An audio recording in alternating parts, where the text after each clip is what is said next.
5, 4, 3, 2, 1, 0.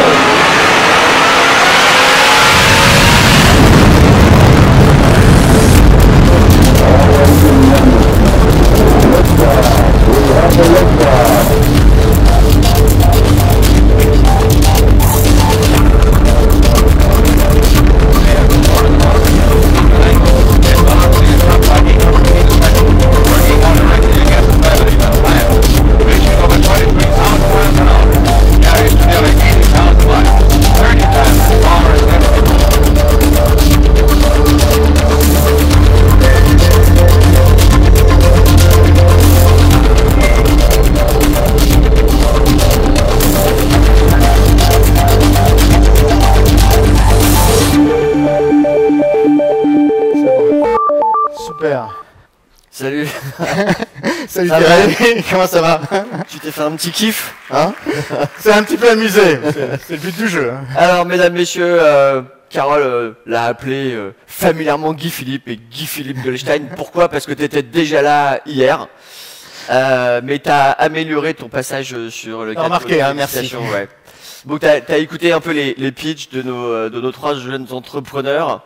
Il va falloir faire aussi bien, ça va être très difficile.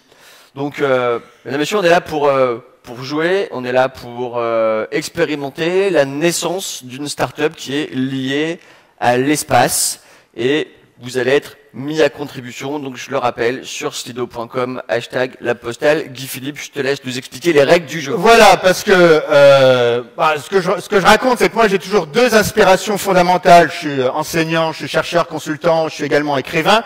Et j'ai deux films qui m'ont inspiré très profondément. Le premier, c'est 2001, l'Odyssée de l'espace. Et un autre film avec une portée philosophique encore plus forte que celle du Kubrick pour moi, c'est Ratatouille de Pixar, des studios Pixar. Et pourquoi Ratatouille? Parce que dans Ratatouille, on apprend que n'importe qui peut cuisiner. Et moi, ce que je crois profondément, c'est que n'importe qui peut innover. Et en tout cas, même sans micro, ta voix porte. Même sans micro, ma voix porte. Ça, c'est extraordinaire. Et que l'innovation est un processus et c'est un jeu. C'est un jeu qui parfois marche bien, qui très souvent marche pas, c'est expérimental, peut-être que ce qu'on va avoir aujourd'hui, ça va être un petit peu bon comme ça. On verra, on est là pour s'amuser, pour découvrir, pour apprendre. Et donc, on est lancé dans ce processus. Et dans ce processus, dans ce jeu, il y a un acteur qui est absolument fondamental. Et c'est vous, le public, vous êtes le marché. Vous êtes ceux qui allez, in fine, décider si oui ou non, alors encore mieux comme ça, ouais. Si oui ou non, eh bien, ces startups vont gagner ou pas. Et alors, ce marché, il n'est pas uniforme, heureusement, il a deux grandes composantes. La première composante, c'est celle des early adopters. Alors, je ne sais pas si on peut le voir à l'écran, mais les early adopters, eh bien, ça va être une partie d'entre vous. Vous êtes comme Prométhée, vous êtes à la recherche du feu, et même d'ailleurs vous le découvrez, et vous allez rechercher les nouvelles inspirations, les signaux faibles. Donc une partie d'entre vous, vous allez jouer et vous allez être les early adopters. Et puis il y aura une autre partie d'entre vous qui vont être, pour le coup, les Cassandres. Ceux qui sont un petit peu plus select, qui font attention, qui ont un petit peu peur pour le monde, bon, qui énervent un petit peu aussi les early adopters, et ces Cassandres-là, eh bien, vous essayerez de voir un petit peu l'univers, enfin les propositions qui vous sont faites d'un point de vue éthique. Bon.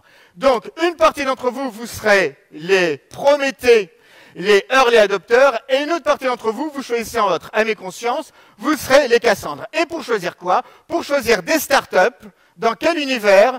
Dans l'univers de l'espace, qui est un univers industriel qui est en train d'exploser, mais pas n'importe comment, l'espace pour le grand public. Et là, vous allez voir des équipes qui, en 60 minutes, ont réussi peut-être à faire des choses. On va voir s'ils vont réussir à vous étonner, à faire des startups pour l'espace, pour le grand public. Donc là, ils ont déjà travaillé. Et ils viennent de travailler. Mets-toi bien dans la lumière, Guy Philippe. Ils sont prêts. Et pour cela, il y aura évidemment un jury d'investisseurs Venture Cap. Et on va les faire monter sur scène. On a 3 membres de ce jury. S'ils peuvent monter sur scène, les 3 membres du jury Venture Cap. Et ils vont dire rapidement comment ils s'appellent, quels âges ils ont et quelle est leur devise ou leur philosophie d'investissement. Alors on va les écouter tout de suite. On va peut-être commencer sur le fond, au bout. Bonjour tout le monde. Je m'appelle Jérémy, j'ai 40 ans. Je suis rentré il y a 15 ans dans un grand groupe dont la couleur favorite est le jaune. Vous l'avez peut-être croisé ici. Et puis j'ai gravi les échelons, je fais partie maintenant du board.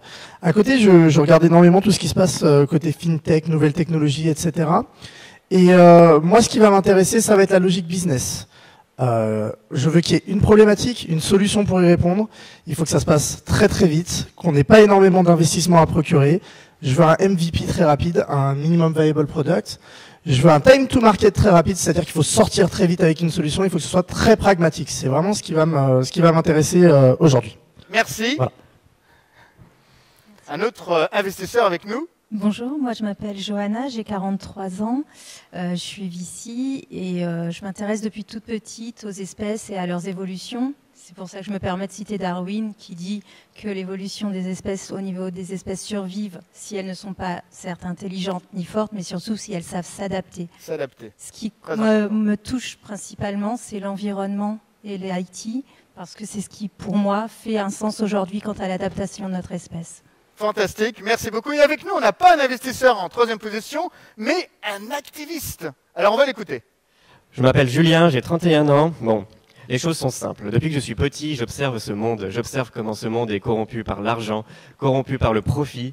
C'est pourquoi j'ai envie de militer. Je vais me battre pour sélectionner la start-up qui fera de ce monde un monde meilleur. Et ce, sans pitié. Sans pitié, et aussi en regardant tous les aspects, y compris par exemple le problème de données. Bien entendu, Philippe, que respect... fait ce jeune gauchiste parmi nous Il nous en faut également. Le monde est vaste et les activistes, en particulier les activistes porte-voix, peuvent avoir un impact sur une partie du public qui a cette sensibilité de Cassandre, qui elle-même peut influencer les early adopters. C'est un écosystème, tout le monde doit être représenté. Donc écolo, c'est Cassandre, hein, c'est ça, j'ai bien entendu. C'est tout. Et nous allons tout de suite démarrer la compétition avec la première start-up qui va pitcher. Home 3D Print, nous les accueillons sur scène et nous les applaudissons. Pour 2 minutes, c'est parti. Bonjour à toutes et à tous. Donc nous, notre objectif, c'est de travailler effectivement pour les stations spatiales, mais notre aventure, elle commence d'abord sur Terre. Donc qui parmi vous n'a pas dans ses étagères chez lui des objets cassés qui l'encombrent ? Qui parmi vous n'a pas un enfant qui a perdu un morceau d'un jouet? Et donc, Home 3D Print va pouvoir résoudre ces questions-là. Donc, tout le monde sait compter jusqu'à 3. Donc, dans un premier temps, il y a une situation, on visualise l'objet qui est à réparer. Ensuite, on fait une impression 3D de la pièce justement qui va permettre de redonner vie à l'objet, et ensuite cet objet il est livré par drone.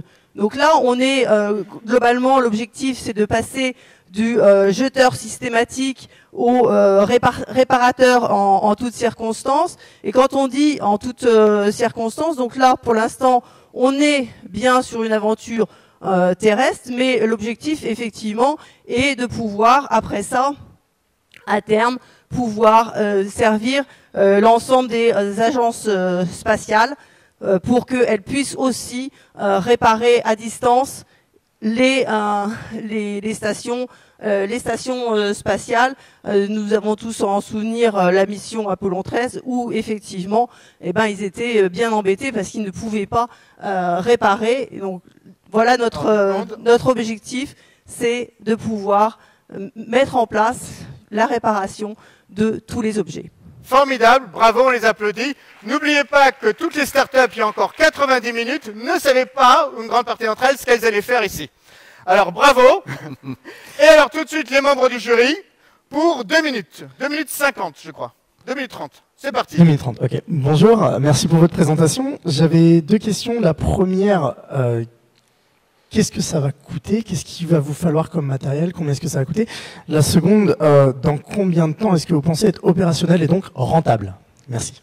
Alors, au niveau de tous ces éléments-là, on va travailler en partenariat, c'est-à-dire qu'en termes d'investissement sur les parties de visualisation. Donc il y a effectivement, tout le monde aujourd'hui a un portable qui va permettre de pouvoir visualiser les choses. On pourrait se retrouver dans des situations où il y a des cas un petit peu particuliers, le petit taquet derrière le frigo où c'est pas très facile d'accès avec le portable. Donc à ce moment-là, nécessité d'avoir des éléments de caméra.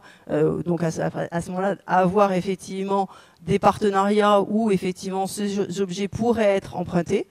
Donc ça, c'est la première chose. Sur la partie, effectivement, impression, il y a un certain nombre d'industries qui ont ce genre de dispositif. Donc ce sont des éléments de partenariat dans un premier temps, d'avoir des éléments d'investissement ensuite, et sur la partie livraison aussi des éléments de partenariat pour pouvoir voilà. Très bien, on va peut-être passer au deuxième investisseur. Merci. Vous parlez de réparer un peu tout et n'importe quoi, mais où allez-vous trouver la matière première? Quelle matière première allez-vous utiliser? Et quel impact cela va avoir sur l'environnement terrestre? Donc, au niveau de l'impression 3D, ça existe. L'impression 3D existe déjà. Donc, j'allais dire, ce sont les matériaux qui sont utilisés par l'impression 3D. Et sous quelle quantité? En fonction des besoins du marché, c'est-à-dire qu'on pourra être effectivement sur de la toute petite pièce si on pense à la question du morceau de jeu qui a été perdu, ou sur des choses qui sont beaucoup plus importantes. Et peut-être pour 15 secondes, une réaction, une question de l'activiste. Les clients vont vous commander des pièces à imprimer, c'est bien cela? Oui. Qu'allez-vous faire des données de toutes les pièces que vous allez imprimer? Allez-vous enregistrer toutes ces données-là? Allez-vous traquer les clients qui commandent des pièces? Non, pour la bonne raison, c'est qu'avec RGPD, j'allais dire, sauf s'ils nous demandent expressément de vouloir qu'on garde leurs données, parce qu'ils ont un petit garçon qui est très capricieux, ils disent gardez bien en mémoire parce que dans 15 jours, je vais certainement vous recommander la même pièce, mais à part ça, non. Très bien, merci. Alors peut-être encore pour des questions du public, s'il y en a. Alors non, juste rappelez-vous bien que sur slido.com vous allez devoir voter. Première question, vous avez besoin de lever combien en fonds pour l'instant? À minima, par rapport à ce que vous essayez de développer. 10 000 10 000 euros. Eh ben, c'est pas cher. 10 000 euros? Non, 10 millions, non? Bon, il faudra un petit peu... 10 000 euros, bon, on lui donne, non? Les matériaux 3D résistent-ils aux conditions extrêmes de l'espace? Une question un peu technique qui nous vient de Michel. Oui? Oui. Joker. Il n'y a pas de joker, il faut y répondre. Attention, on va voter pour vous après. Oui, attention. Moi, je dirais que oui. Votre marché cible? C'est vous tous, dans un premier temps, et puis bien la perspective des stations spatiales et de toutes les missions spatiales, puisque effectivement tout ce que l'on aura appris au niveau, j'allais dire, terrestre, seront des choses qui pourront après ça être... Donc interaction, absolument. C'est un peu du test and learn spatial pour aussi résoudre des questions terrestres. Oui, ou dans le sens inverse, c'est-à-dire apprentissage au niveau terrestre, pour souvent effectivement l'espace nous a apporté des éléments de pratique. On pense tous à la poêle Tefal, qui sont le Téflon, c'est effectivement la NASA, et là c'est dans le sens inverse, c'est-à-dire apprentissage de la réparation sur Terre pour pouvoir effectivement avoir des éléments de réparation. Bonne réponse. Au niveau, formidable. Merci. Merci beaucoup. Voilà un premier exemple de personnes, il y a encore 90 minutes, qui ne savaient absolument pas ce qu'elles allaient faire et qui ont tout d'un coup inventé une idée incroyable où, en regardant les choses qui se passent, en réparant les choses qui se passent sur Terre, vont être capables d'aider les choses qui peuvent se passer dans l'espace. Et vous allez voir qu'il y a un sens profond caché à tout ça qu'on va expliquer à la fin de ce processus. Merci beaucoup, bravo. Et tout de suite, je vais passer à la deuxième équipe, Trash Up, pour 2 minutes. C'est parti.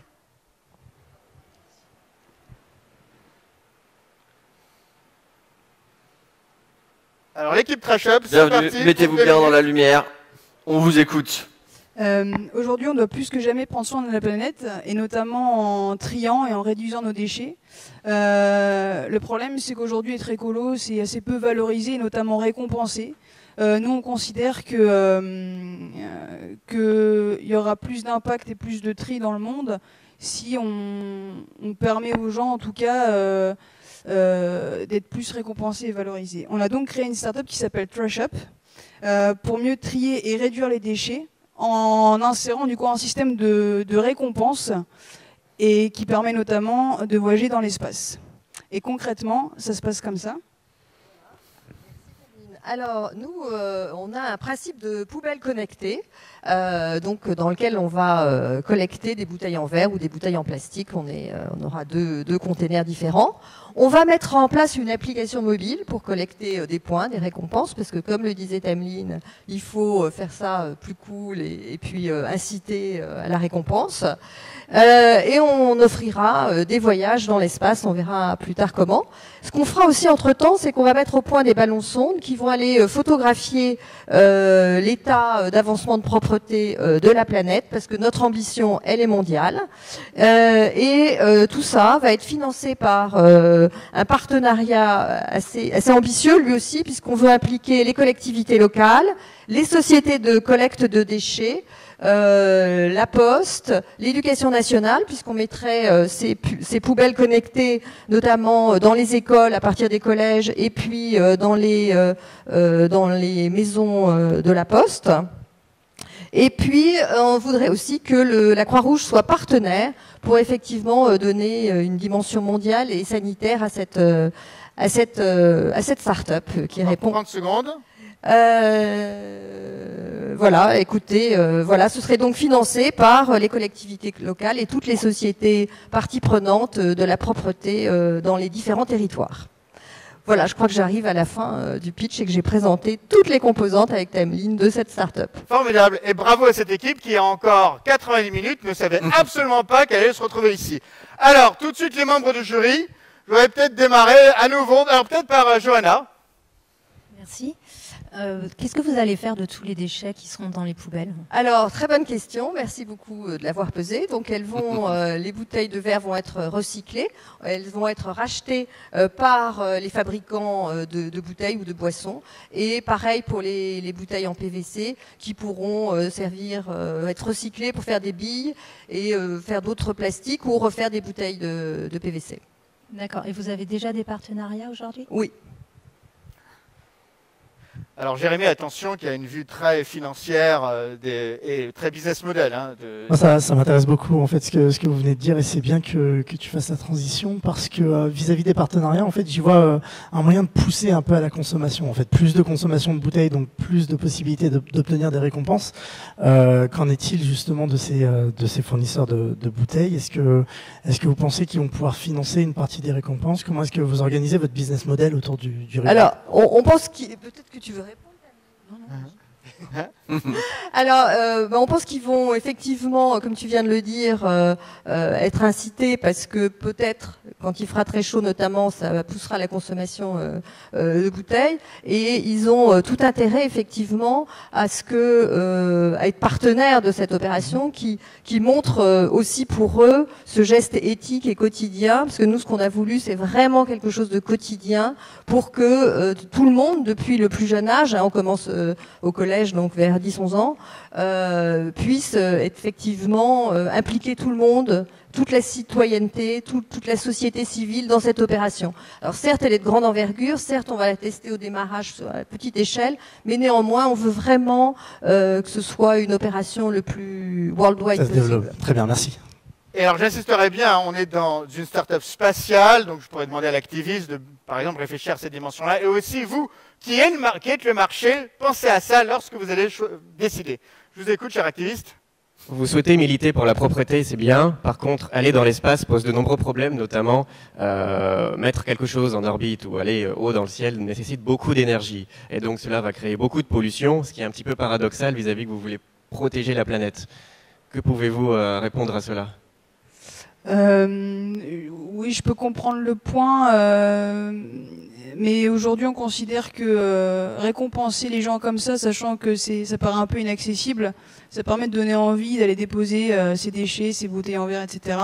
Et nous on s'engage aussi en parallèle à envoyer des ballons, des sondes dans l'espace, qui permettra de voir un petit peu au niveau des territoires à travers le monde, lesquels ont été les plus entre guillemets dépollués, des déchets, etc.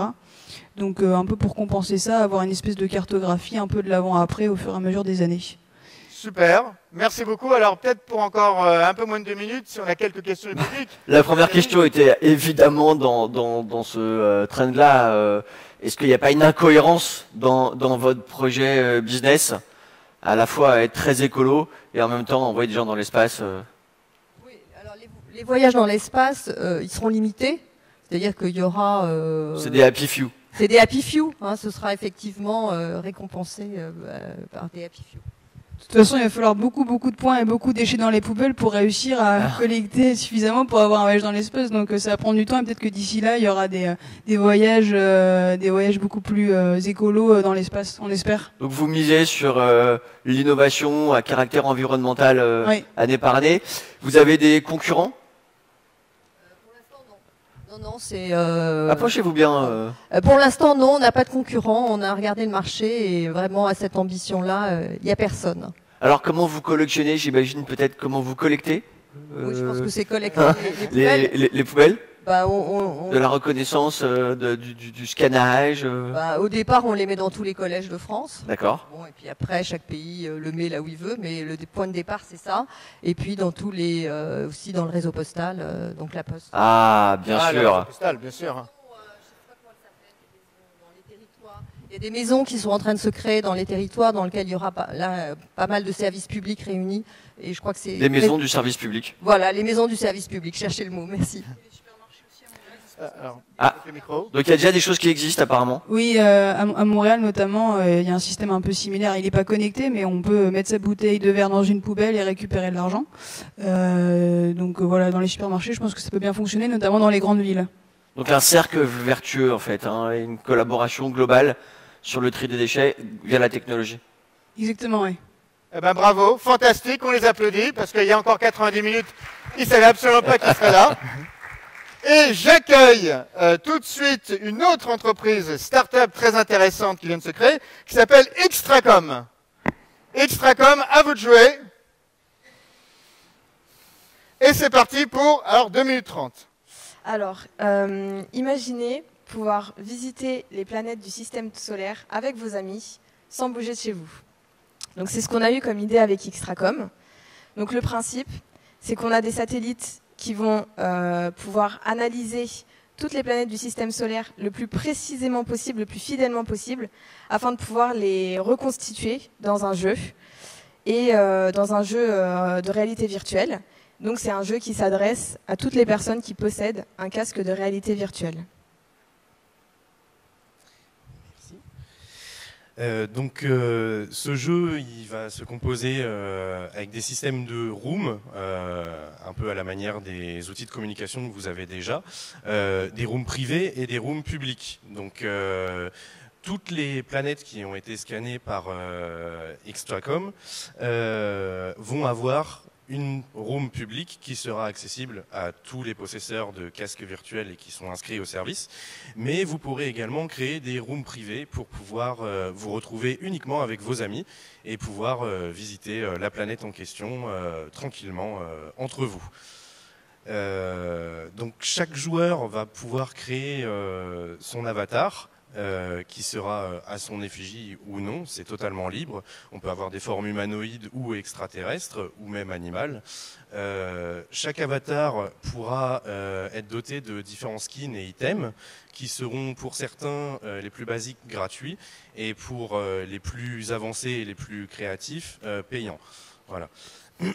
Ensuite, nos planètes vont évoluer au cours du temps en synchronisation avec la réalité, puisque nos scanners vont continuer à tourner autour des planètes et les topographier en continu. On pourra proposer également différents mini-jeux ou d'autres services et avec le temps, pourquoi pas créer des stations sur les différentes planètes dans le jeu, pour évidemment dans le jeu, pour les coloniser en quelque sorte. Eh bien, extrêmement intéressant. Et tout de suite, le retour des investisseurs et puis après, donc, de notre ami activiste. Ou peut-être l'activiste, s'il veut démarrer tout de suite. C'est donc un jeu avec plein de joueurs. Vous allez collecter beaucoup de données. Et comment ces données vont-elles être gérées? Comment allez-vous manager ces données que vous allez récolter sur les joueurs? Alors, toutes les données, elles seront conservées par nos services et on les communiquera évidemment à nos publicitaires, mais pas entièrement. On peut bien rapprocher le micro de la bouche. Voilà. Oui, là comme ça. Oui, très bien. Bon. Donc on répète, il a bien dit qu'il allait donner toutes les données personnelles données. aux annonceurs. Les données non personnelles. Non, mais c'est au cas où on n'avait pas bien entendu. Les données non personnelles de nos utilisateurs sont communiquées à nos publicitaires à des fins de prospection commerciale. Est-ce que je peux juste poser la question, quelles sont les données non personnelles de l'utilisateur? Les données non personnelles de l'utilisateur. Par gros exemple, piège. les statistiques Réponds par pas. rapport aux avatars qui ont été sélectionnés, les planètes les plus plébiscitées par les utilisateurs, etc. Voilà, des données qui ne concernent pas directement les gens. Dans ce cas, j'espère que les sociétés à laquelle vous vendrez les données seront bien choisies en fonction de leur éthique, car c'est important, je pense. Bien évidemment. La réponse est donnée. Alors peut-être aux investisseurs, hein, sur cette forme passionnante de divertissement. Bonjour, merci beaucoup pour votre présentation. J'ai sincèrement adoré, j'adore le concept. J'ai deux problèmes. Le premier problème, c'est que ça a l'air d'être beaucoup d'efforts avant de pouvoir développer le jeu. Donc, au niveau des coûts, comment est-ce que ça va se passer? Vous avez vraiment l'intention d'envoyer des satellites de partout pour scanner avant de pouvoir commencer à utiliser le jeu? Et donc, la deuxième question qui est un peu liée, quel est le time to market? Il va nous falloir des années pour aller scanner tout ça. Alors pour le moment, pour démarrer, on va pas proposer toutes les planètes du système solaire. On va commencer par les planètes dont on a déjà des numérisations qui sont plutôt fidèles. La Terre. Donc petite précision, ce n'est pas uniquement des planètes, ça peut aussi être des satellites naturels. Donc on a par exemple des vues numérisées très précises de la Lune, avec des informations également très précises sur la topographie qui va nous permettre de proposer certains lieux en premier et ensuite profiter de toutes les explorations spatiales pour pouvoir scanner les autres planètes de notre système et les proposer dans notre service. Très bien, merci. Et peut-être une question très rapide de notre deuxième investisseur. Vous incitez de plus en plus à la numérisation et l'isolation des gens. Et quid de la pollution numérique? Pouvez-vous préciser? C'est-à-dire qu'on sait très bien que plus on utilise la numérisation, plus ça pollue. C'est encore pas très connu, mais ça arrive sur le marché. Donc je voulais savoir comment vous adhérez sur ce sujet et qu'est-ce que vous comptez faire par rapport à ça. Tu veux répondre? Le service juridique reviendra vers vous. Nos équipes y travaillent. Peut-être un petit peu utiliser moins de cloud. J'ai bien répondu à votre place, ça va? Voilà. Alors pour encore peut-être 1 minute 30. Ouais, il y a quelques questions. Alors c'est marrant parce que c'est très partagé. On a à la fois des gens extrêmement enthousiastes. Comment je m'abonne, par exemple. Ah bravo. Ah oui, ça c'est un signal très fort. Parce qu'on parlait de time to market, mais là il y a des gens qui ont un acte d'achat, une petite pulsion d'achat immédiate. Comment on fait pour répondre à ça? On peut peut-être précommander le système? Alors pour le moment, on n'a pas réfléchi à cette problématique, mais ce n'est pas impossible qu'on propose des préinscriptions avec pourquoi pas des skins gratuits dans le jeu qui seraient fournis aux personnes qui précommandent. Au chapitre de l'enthousiasme, nous avons donc excellent. Il faudrait aller plus loin, découvrir d'autres systèmes solaires, d'autres galaxies, des trous noirs. C'est envisageable à moyen terme? C'est envisageable, mais par contre, Puis c'est pratique, un trou noir, il n'y a pas grand-chose à faire, quoi. Alors, on plonge dedans et puis voilà. On perdrait malheureusement on va commencer par ça. la composante de l'exactitude en fait du service, puisque on essaye de scanner le plus fidèlement les planètes et de les retranscrire dans le jeu. Donc, comme pour le moment, on ne peut pas avoir des numérisations d'autres systèmes solaires, d'autres galaxies, etc., à part de très loin, ça risque d'être compliqué dans un premier temps. Après, c'est pas impossible qu'on puisse créer nous-mêmes des planètes à la demande des joueurs et utilisateurs. Ok. Genre des planètes comme dans Star Wars. Voilà, exactement. Pourquoi pas recréer Tatooine ou Absolument. Au chapitre, plutôt, je dirais, des petits soucis. Les GAFAM peuvent réaliser facilement ce type de programme, nous dit notre ami Anonymous, via l'Oculus par exemple, Facebook. C'est quoi votre valeur ajoutée par rapport à ça? Alors justement, nous on se place sur ce marché, mais on ne fournit pas le casque, on ne fournit que le service. Le service est accessible avec la plupart des, enfin il sera compatible avec la plupart des casques disponibles sur le marché, donc Oculus Rift, Oculus Go, D'accord. Les Donc HoloLens, vous allez devoir etc. travailler avec les distributeurs de matériel. Voilà. Dernière toute petite question, Guy Philippe, si tu me permets. Pourquoi déployer des satellites alors que l'espace est déjà, nous dit Michel, partiellement cartographié? Alors que c'est pas juste plus simple de passer des deals avec SpaceX, la NASA, l'ESA et c'est réglé? Alors oui, la cartographie de l'espace est déjà connue. Par contre, la topographie exacte des planètes ne l'est pas encore, pas à ma connaissance en tout cas. Voilà pourquoi on souhaite déployer. Ça me paraît limpide. Voilà. Eh ben, bravo. Et je note des réponses très très fortes qui viennent du public d'approbation par rapport à ce projet-là. Bravo. Merci, Alors, merci beaucoup. Et alors, last but definitely not least, nous avons la dernière start-up pour 2 minutes 30, Foodix. C'est parti, nous vous écoutons. Montez sur scène. Et avec, je crois, une très très belle iconographie. Bonjour. Oui, donc aujourd'hui la planète elle a un problème. Hein, nos sols sont de plus en plus pollués.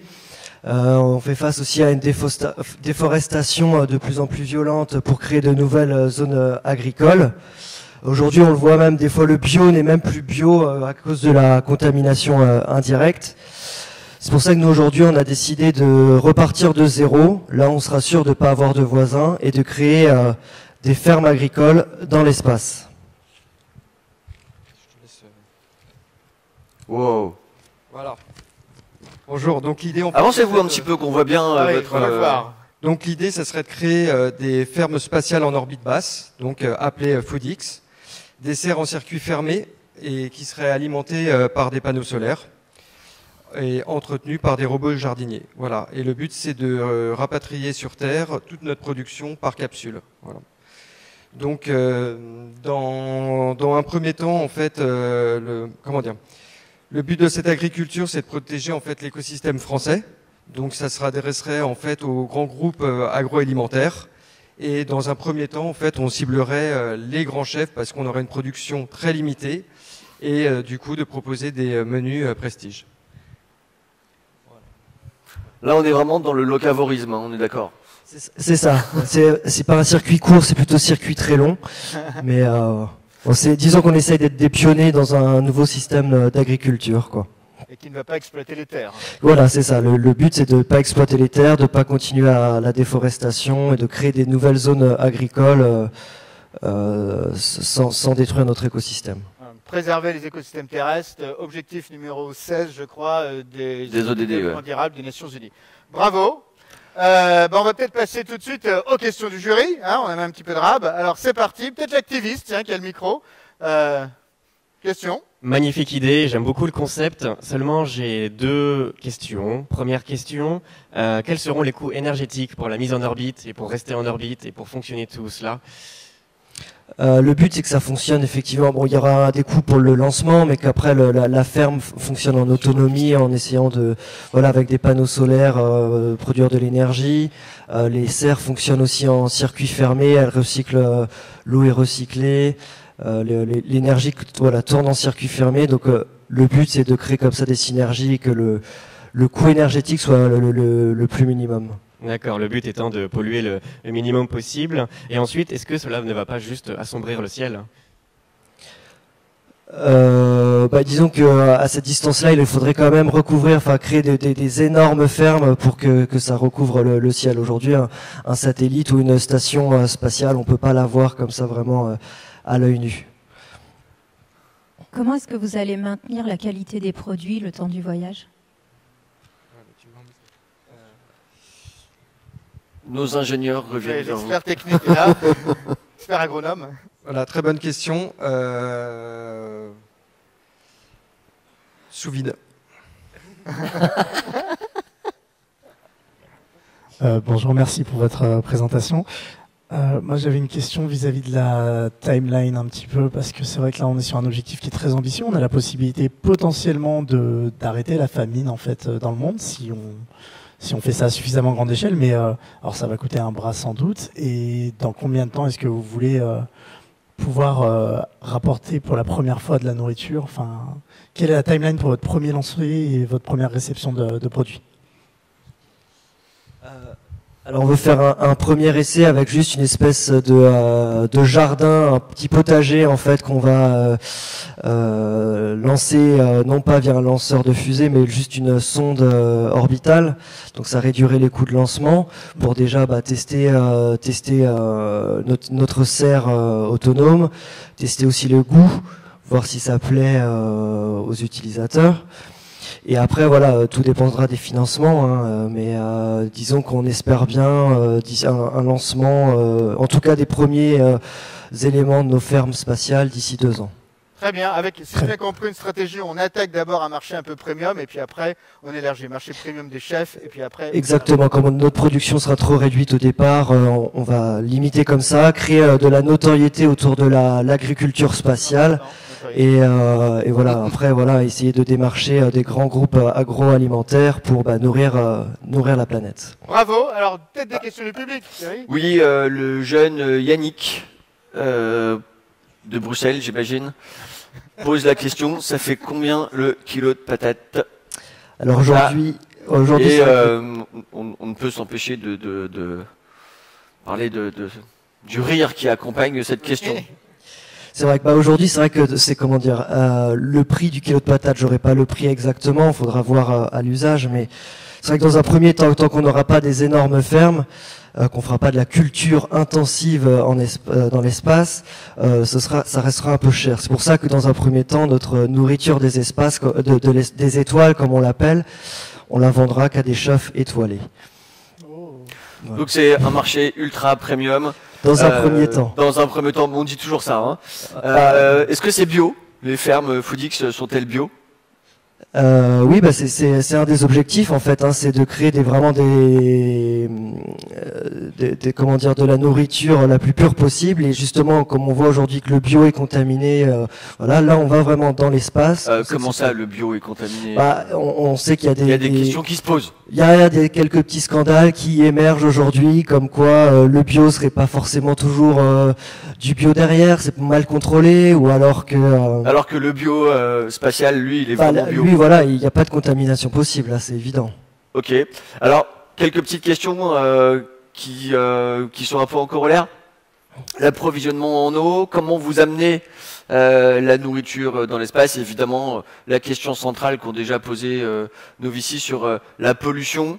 Vous vous pluguez à des lanceurs déjà existants et de ce fait vous réduisez les coûts et les impacts environnementaux. Comment ça se passe? C'est ça. Il faut bien commencer par une pour la ferme. nourriture, c'est pour ça que ça coûte pas beaucoup à envoyer, c'est que c'est très léger, on envoie juste les graines. Donc effectivement, on sait que pour envoyer 1 kilo en orbite, ça coûte à peu près $10 000. Donc voilà, là, ça nous permet d'envoyer déjà pas mal de graines, et en fait ça c'est pour le premier lancement, et après les plantes, voilà, en circuit fermé vont produire leurs propres graines, et on a des robots autonomes jardiniers, voilà, qui s'occupent en orbite de l'entretien des plantes. Eh ben bravo. Très bien, merci à vous.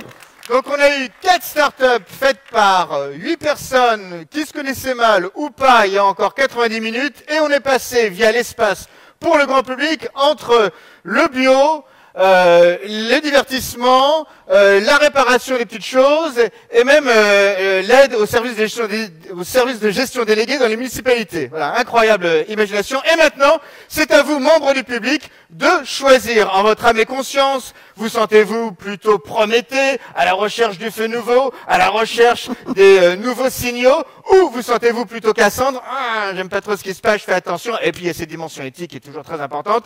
Eh bien, c'est à vous de voter, cher public, pendant, je crois, 2 minutes 20, et puis moi, pendant ce temps, je vais regarder un petit peu ce que pensent nos amis investisseurs, et on va voir d'ailleurs si les investisseurs ont voté pour vous, c'est-à-dire s'ils ont gagné ou s'ils sont plantés. Alors.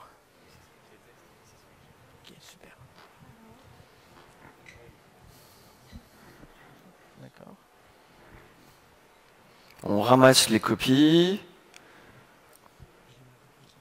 L'activiste bout sur sa chaise. Le capitaliste a bien kiffé. Et madame l'écologiste était mitigée. Je vois ça comme ça, à vue de nez, hein, mais... Donc, Home 3D Print, TrashUp, Extracom, Foodix. Donc là, Elon Musk a du à se faire. Encore 1 minute 30, hein, je crois, pour que le public puisse voter.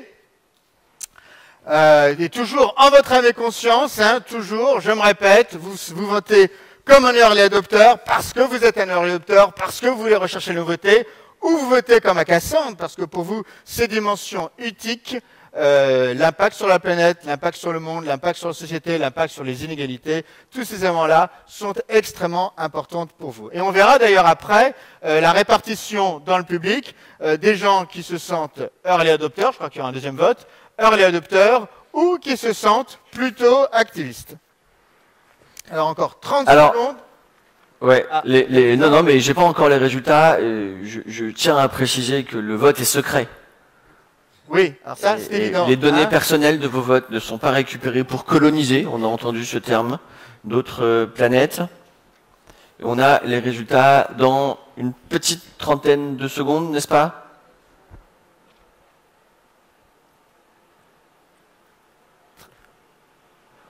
Alors, on n'a qu'à dire 10 secondes. Allez, 10 secondes. Attention, vous pouvez encore voter. Plus que 5 secondes. Les portes du vote vont se fermer. C'est pire que l'Eurovision.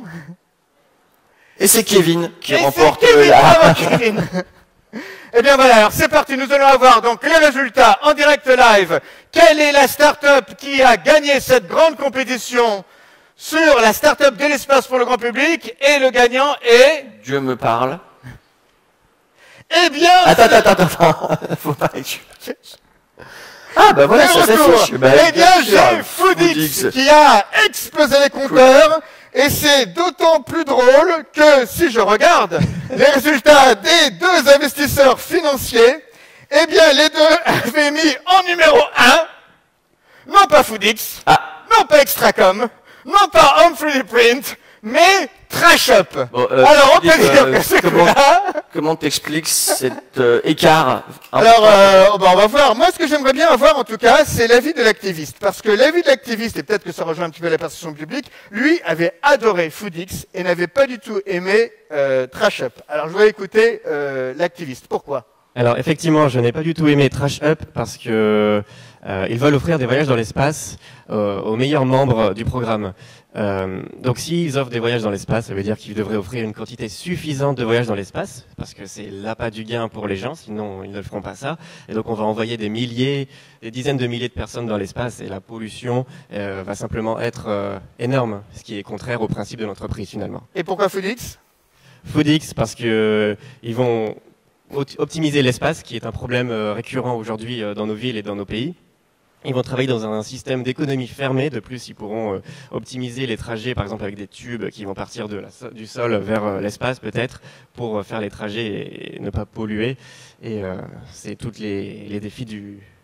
Comme quoi, il faut écouter les activistes, parce que eux aussi, ils sentent le marché. Très important. Alors moi, ce que j'aimerais dire... L'activisme fait partie du capitalisme, Guy Philippe. Eh bien, oui, la preuve. Alors, ce que j'aimerais dire, c'est que, d'abord, c'est un jeu. Et il faut remercier, et il faudra applaudir à la fin, toutes les équipes qui ont pris 1h20 avec moi pour essayer en quelques minutes, quelques dizaines de minutes de créer une start-up. Et une chose qui est fondamentale, et c'est ce qu'on entend dans la vallée, c'est ce qu'on entend partout, ce qui compte, c'est pas de gagner en fait. Les vrais gagnants sont les perdants. On dit fail fast, fail often. Pourquoi? Parce que la seule manière d'apprendre réellement, c'est pas de gagner tout de suite. En fait, c'est de perdre. Ça me fait penser aux béatitudes, cher. Oui, mais les premiers seront les derniers et les derniers seront les premiers. Et il y a une logique dans l'apprentissage là-dessus, c'est qu'en fait, tu apprends plus en te plantant qu'en réussissant. Et pour ça, je voudrais donc appeler l'équipe Trash Up. Trash Up, vous êtes attendu sur scène. Bienvenue sur scène. Et parce que pour moi, en fait, ce sont les vrais gagnants. Et parce que là-dessus, ils ont probablement appris quelques éléments de ce qui s'est passé. Moi, ce que j'aimerais en 30 secondes, un petit peu votre expérience. D'abord, comment vous avez, ici, quelle était un petit peu votre expérience et un petit peu quel est votre retour par rapport à ce que vous avez essayé de faire. Et si demain, vous deviez en faire une autre, quels sont les enseignements que vous pourrez tirer de cette expérience d'aujourd'hui? Eh ben, écoutez, c'est une expérience très riche, très intéressante, et voilà, parce que on s'intéresse à l'intérêt général et on s'inspire de choses qui se font dans le monde et un peu de tout ce qu'on a vu. Donc, c'est intéressant de mettre nos idées au service de la planète. Voilà. Peut-être un commentaire sur les enseignements, si jamais il y avait demain une autre start-up à monter? Start-up à monter demain, je sais pas, mais en tout cas, c'était un beau projet à construire ensemble, ça donne des idées, et oui, pourquoi pas. Bah, faut s'y mettre alors maintenant, là. Voilà. Oui, oui, on verra. Allez. Alors moi, je dis bravo parce que ces deux personnes-là ne se connaissaient absolument pas il y a encore 1h30. Alors bravo. Bravo merci à vous, merci. Et je finirai en 1 minute parce que j'ai la chance d'avoir 1 minute. Pourquoi on a fait tout ça? Et ça, c'est un petit peu le point où je voulais en venir, parce que moi, à titre personnel, j'organise, je fais des jeux d'innovation, parfois aussi des serious games, sur les incidents cyber. L'une des choses les plus incroyables qu'il m'ait permis de faire l'expérience à titre personnel, c'est que la meilleure façon d'innover, c'est il faut un mindset, il faut une culture, mais un truc qui est fondamental, souvent, il faut une organisation. Et une organisation, c'est que l'innovation, très souvent, ça se fait dans des petites équipes de 2, 3, 4 personnes. Jeff Bezos parle des équipes pizza, et on leur laisse un maximum de liberté. L'équipe pizza, c'est il peut pas y avoir plus de gens autour d'une table que de parts de pizza pour une petite assemblée. Donc 6 quoi, à peu près, maximum. Voilà, maximum 8. 6, c'est déjà beaucoup. Pour l'idéation, 2-3 personnes, ça suffit. Et d'ailleurs, c'est un modèle qui est en train de se développer. Et c'est aussi un exemple pour lesquels des tout petits pays comme Israël, comme l'Estonie, qui se développent sur les startups, eh bien, ont un développement économique extraordinaire parce que tout ce qu'ils ont, c'est du talent. Et le talent n'est pas organisé dans des très grandes structures, mais dans un foisonnement de petites startups, de petites équipes projets, de petites équipes de 2-3 personnes, comme on l'a vu ce matin, parce que c'est comme ça, en fait, qu'on libère les énergies et qu'on crée des idées innovantes. Et voilà le message que je voulais faire passer. Super, merci à vous, merci à toi Guy-Philippe Goldstein, merci. Merci Thierry. Merci à nos amis ici. Et merci au marché, merci au public. Il faut toujours remercier le marché, de toute façon. Merci à vous. Merci encore.